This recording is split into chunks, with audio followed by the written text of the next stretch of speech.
जानकारी निकलकर सामने आई अल जजीरा के हवाले से, जो कहा गया कि तालिबान में जो उनके सोर्स हैं वो बता रहे हैं इस बार के बारे में। क्या इस बाबत कुछ और भी पता चल पा रहा है? कौन सुसाइड बॉम्बर के बारे में जो बताया जा रहा है कि आ रहे थे एयरपोर्ट की तरफ वो?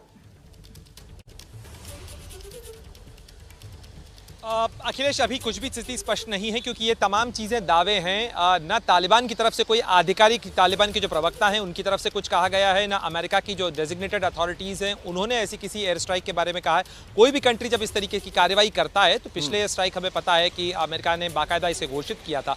अभी तक कोई आधिकारिक जानकारी नहीं है। दूसरी बात, जो ग्राउंड पर लोग बता रहे हैं या जो रिपोर्ट्स आ रही हैं, इसके पहले जो रिपोर्ट्स आई कि एक बच्चे की मौत, अगर ये प्रिसीजन स्ट्राइक थी, किसी टेररिस्ट को न्यूट्रलाइज किया गया है तो उसमें कोलेटरल डैमेज हुआ है। एक बच्चे की मौत होना निश्चित रूप से ये कोई ऑब्जेक्टिव नहीं होगा। इसलिए अभी जो जानकारियां हैं वो काफी धुंधली हैं और जो इस धमाके के बाद जो धुएं के बादल हैं वो अभी जानकारियों पर भी हैं। तो उम्मीद की जानी चाहिए कि कुछ देर के अंदर अगर अमेरिका ने की है ये कार्रवाई तो निश्चित रूप से अमेरिका इसे क्लेम करेगा और उनकी तरफ से कोई ऑफिशियल स्टेटमेंट आएगा और वो ये भी स्पष्ट करना चाहेंगे कि उन्होंने आखिर किस चीज को न्यूट्रलाइज किया है। जी नहीं, आप बिल्कुल सही कह रहे हैं प्रणय, और यही सवाल कमर आगा साहब आपसे है मेरा।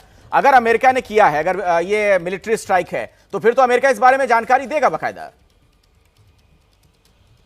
देखिए, अभी वो मालूम कर रहे होंगे कि कितना डैमेज हुआ है, कितने लोग मरे हैं, पूरी डिटेल उनके पास हो सकता है ना हो। उसके बाद फिर मीटिंग होती है, उसमें तय होता है बातचीत करके, उसके बाद फिर ये न्यूज़ वो रॉयटर या APFP न्यूज़ एजेंसीज को खबर दी जाती है। एकदम से मैं नहीं समझता कि देंगे वो खबर, थोड़ा टाइम लगेगा। लेकिन रॉयटर अगर ये बता रहा है कि अमेरिका ने कोई एक अटैक किया है इस तरह का, तो उस पर हमें, और वो किसी ऑफिशियल के हवाले से उसने ये खबर दी है, तो इस पर हमें भरोसा करना चाहिए। देखिए, रॉयटर न्यूज़ एजेंसी बहुत क्रेडिबल न्यूज़ एजेंसी है और जनरली रॉयटर ही सबसे पहले न्यूज़ ब्रेक करती है। इस तरह की रॉयटर हो या APFP, ये 2-3 न्यूज़ एजेंसी, इनका आपस में बहुत कंपटीशन रहता है और यही लोग खबर देते हैं। और अमेरिकन 2-3 दिन से लगातार कह रहे हैं कि हम बदला लेंगे। काजू साहब भी, अम्बेसडर काजू भी, ये भी इस बात को कह रहे थे। तो मैं समझता हूँ कि उन्हीं ने लिए हैं। हमको ये देखना चाहिए कि क्या और भी हमले पॉसिबल हैं जल्दी ही। हो सकता है कि इसके बाद भी और अटैक उनके प्लान हो। अगर उनके पास इंफॉर्मेशन है कि कहीं आतंकवादी हमला हो सकता है, तो हो सकता है कि एक आध अटैक और भी पॉसिबल हो सकता है। हमको थोड़ा समय देना चाहिए, हमको थोड़ा वेट करना चाहिए।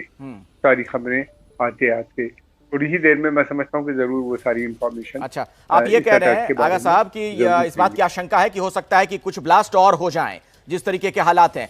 सिवाच साहब, AK सिवाच हमारे साथ लगातार जुड़े हुए हैं। जरा मुझे ये बात बताइए, ये जिस तरीके से इस घटना को अंजाम दिया गया, क्या आपको लगता है कि अमेरिका की मिलिट्री की तरफ से ऐसा किया गया होगा? एक मासूम बच्चे की भी जान चली गई है।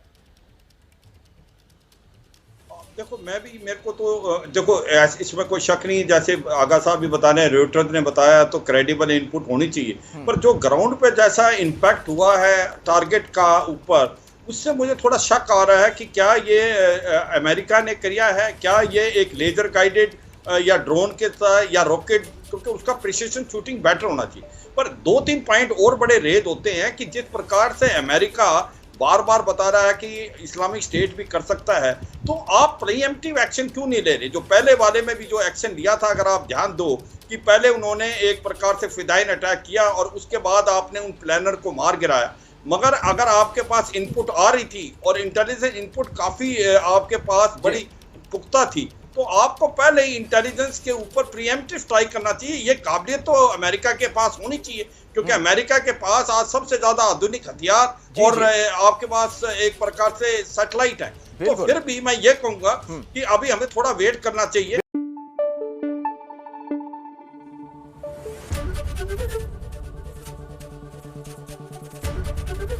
ABP न्यूज आपको रखे आगे।